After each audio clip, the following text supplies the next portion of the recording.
महाराष्ट्र विधानसभा चुनाव और झारखंड विधानसभा चुनाव का एग्जिट पोल आ गया है।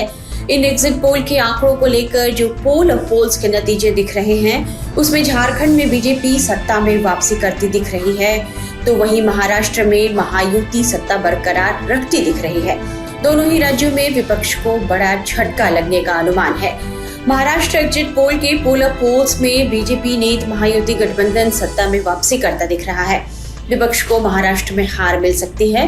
Times now JVC Mahayuti BJP गठबंधन को 159 और एमवीए कांग्रेस गठबंधन को 116 सीटें और अन्य को 13 सीटें दे रहा है। हालांकि आधिकारिक रिजल्ट 23 नवंबर को आएगा। आइए पहले हम आपको टाइम्स नाउ जेवीसी का एग्जिट पोल दिखाते हैं।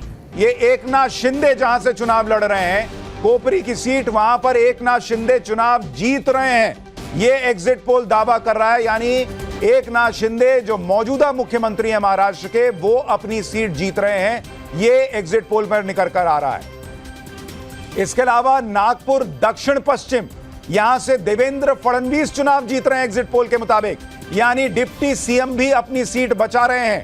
बीजेपी को यहां पर जीत मिलती दिख रही है। प्रफुल्ल गुर्दे यहां पर कांग्रेस के चुनाव हार रहे हैं। बारामती की सीट, बड़ी खबर, बारामती से अजीत पवार चुनाव जीत सकते हैं, एग्जिट पोल ये दावा कर रहा है। तो अजीत पवार जो कि इस वक्त ये लड़ाई लड़ रहे हैं कि वही असली एनसीपी हैं, वो बारामती में अपनी सीट जो है वो जीत सकते हैं, युगेंद्र पवार शरद पवार की एनसीपी के कैंडिडेट को हराकर। वर्ली की सीट, आदित्य ठाकरे, उद्धव ठाकरे के बेटे आदित्य ठाकरे अपना चुनाव जीत रहे हैं वर्ली की सीट पर, यानी उन्हें भी यहां पर मिलिंद देवड़ा को हराने में कामयाबी मिल सकती है।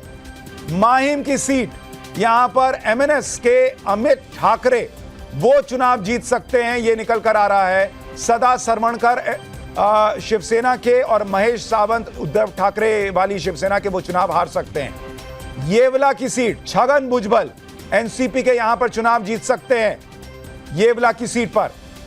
इसके अलावा साकोली की सीट, नाना पटोले, कांग्रेस के नाना पटोले यहां पर अपना चुनाव जीत सकते हैं, यानी जो बड़े चेहरे हैं, बड़े नाम हैं, वो अपना चुनाव जीत सकते हैं। ये इस वक्त तस्वीर निकल कर आ रही है महाराष्ट्र में। इस्लामपुर, जयंत पाटिल एनसीपी शरद पवार गुट के, ये इस्लामपुर से चुनाव जीत सकते हैं। इसके अलावा कराड़ दक्षिण से पृथ्वीराज चव्हाण कांग्रेस के चुनाव जीत सकते हैं और बीजेपी के अतुल भोसले चुनाव हार सकते हैं। मानखुर्द शिवाजीनगर, अबू आजमी, समाजवादी पार्टी के अबू आजमी यहां से चुनाव जीत सकते हैं, ये एग्जिट पोल दावा कर रहा है। ये बड़ी बात निकल कर आ रही है। अबू आजमी ने कहा था कि भाई समाजवादी पार्टी महाराष्ट्र में अच्छा प्रदर्शन कर सकती है और कम से कम वो अपनी सीट पर अच्छा प्रदर्शन कर रहे हैं, ये एग्जिट पोल दावा कर रहा है। डिंडोशी की सीट, सुनील प्रभु, ये शिवसेना उद्धव गुट के हैं, वो चुनाव जीत रहे हैं। संजय निरुपम जो है वो माफ कीजिएगा, संजय निरुपम चुनाव जीत सकते हैं और सुनील प्रभु चुनाव हार सकते हैं, जो कि संजय निरुपम कांग्रेस छोड़कर शिंदे गुट वाली शिवसेना में गए थे, वो चुनाव डिंडोशी से जीत सकते हैं। कणकवली की सीट, नितेश राणे, नारायण राणे के बेटे हैं नितेश राणे, वो बीजेपी के कैंडिडेट वहां पर अपना चुनाव जीत सकते हैं कणकवली पर। मुंबा देवी, शाइना एनसी, शिवसेना की अमीन पटेल से उनका मुकाबला, लेकिन शाइना एनसी चुनाव हार सकती हैं और अमीन पटेल कांग्रेस के चुनाव जीत सकते हैं मुंबा देवी से। करजत जामखेड़, रोहित पवार जो कि शरद पवार के पोते हैं, वो चुनाव जीत सकते हैं और राम शिंदे बीजेपी के हार सकते हैं। अणुशक्ति, फहद अहमद यहां पर एनसीपी शरद पवार गुट के, अणुशक्ति नगर, ये यहां पर शरद पवार गुट जो है वो चुनाव जीत सकता है। और महाराष्ट्र में इस बार बहुत कुछ दांव पर है, इसलिए ये एग्जिट पोल के नतीजे बहुत कुछ बताएंगे, बहुत दिलों की धड़कनें बढ़ाएंगे।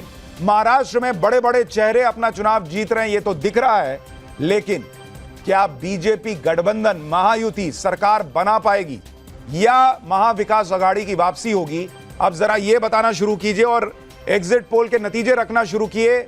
इस बीच महाराष्ट्र में कल होने जा रहे मतगणना से पहले महायुति और महाविकास आघाड़ी दोनों गठबंधन अपनी अपनी जीत के दावे कर रहे हैं। वहीं विधायकों की खरीद फरोख्त के डर से रिजॉर्ट पॉलिटिक्स भी शुरू हो गई है। शिवसेना उद्धव ठाकरे गुट के सांसद संजय राउत ने शुक्रवार को कहा कि चुनाव नतीजे आने के बाद हमारे विधायकों पर दबाव होगा, इसलिए हम उन्हें होटल में रखेंगे। उम्मीदवार जो है एक बात यह है कि कल सुबह से नतीजे आएंगे।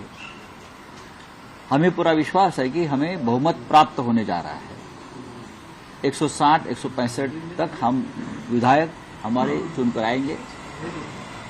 महाराष्ट्र बहुत बड़ा राज्य है, दूर दरार से लोग चुनकर आएंगे। मुंबई में आने के बाद उनके लिए रहने के लिए जगह नहीं है, कहाँ रहेंगे वो, भागम भाग होगी, उनके ऊपर प्रेशर रहेगा ये लोगों का, खोखे वालों का। तो सबकी रहने की व्यवस्था एक होटल में एक जगह पर करने की योजना हम बना रहे हैं। सर एक सवाल, दो सवाल हैं बेसिकली। पहला तो ये कि कल जब रिजल्ट आ जाएंगे तब शरद पवार की भूमिका आप कितनी अहम देखते हैं एमपी के लिहाज से? बात ऐसी है, भूमिका शरद पवार साहब की तो रहेगी, कांग्रेस पार्टी की रहेगी और उद्धव ठाकरे साहब की भी रहेगी ना। ये महाविकास आघाड़ी है और हमारे साथ जो छोटे छोटे दल हमारे साथी है, जैसे कि समाजवादी पार्टी के लोग चुनकर आ रहे हैं, कम्युनिस्ट पार्टी के लोग चुनकर आ रहे हैं, शेतकरी कामगार पक्ष है वहां एक, उनके लोग चुनकर आएंगे, कुछ इंडिपेंडेंट आएंगे। लेकिन हमारा बहुमत जो है महाविकास आघाड़ी का, वो पूरा बहुमत रहेगा।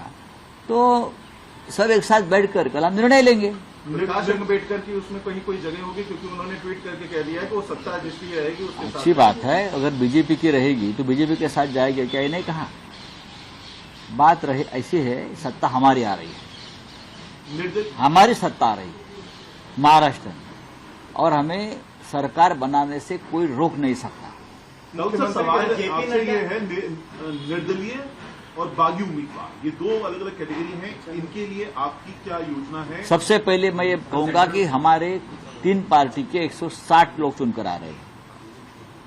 160 कांग्रेस, शरद पवार साहब की एनसीपी और उद्धव ठाकरे के नेतृत्व वाली शिवसेना और हमारे छोटे छोटे घटक दल हैं, उनके 160 विधायक हमारे चुनकर आने के बाद में विचार करेंगे ना अभी। लेकिन हमारा सबके साथ संपर्क है, मैं किसी को बागी नहीं मानता हूं।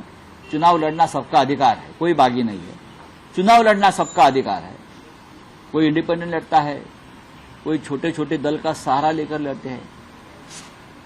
जो लोग मजबूत स्थिति में है वो सभी के साथ हमारा डायलॉग चल रहा है। मुख्यमंत्री के चेहरे को लेकर कहीं कोई चर्चा हो रही है सर? जो आप लोगों ने कल बैठक की उसमें कहीं कोई चर्चा हुई चेहरे को लेकर?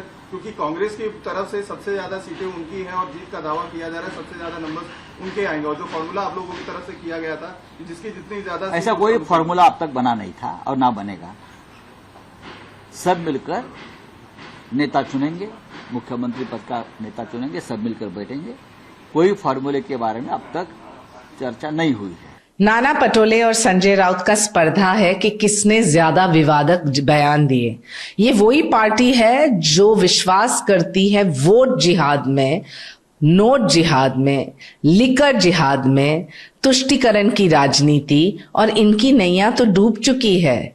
जिस दिन संजय राउत नाना पटोले से कहलवाएं कि आदरणीय हिंदू हृदय सम्राट बाला साहेब ठाकरे जी को वंदन, मैं चैलेंज करती हूं, और जिस दिन नाना पटोले ये समझे कि संजय राउत सिर्फ तुष्टीकरण की राजनीति और मुस्लिम और दलित वोट बैंक को नजर कर रहे हैं, यहां स्पष्ट रूप से महायुति जीत के आएगी। और जो लोग विवादक बयान कर रहे हैं, मैं यही कहूंगी कि आपकी नैया तो डूब चुकी है, उम्मीद पे दुनिया कायम है, लेकिन मुंगेरी लाल के हसीन सपने मत देखिए।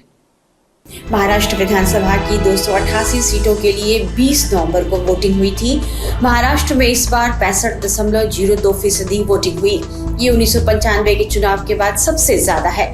बीजेपी एकनाथ शिंदे की शिवसेना और अजित पवार की एनसीपी के साथ चुनाव लड़ रही है, तो कांग्रेस उद्धव ठाकरे की शिवसेना और शरद पवार की एनसीपी के साथ चुनाव में उतरी है। महाराष्ट्र का सियासी मिजाज इस बार पूरी तरह से एक नहीं दिख रहा। कहीं महायुति का सियासी पलड़ा भारी है तो कहीं महाविकास आघाड़ी का। 23 नवंबर को चुनावी नतीजे में यह साफ हो जाएगा कि महाराष्ट्र में महायुति की सरकार बनने जा रही है या महाविकास आघाड़ी की।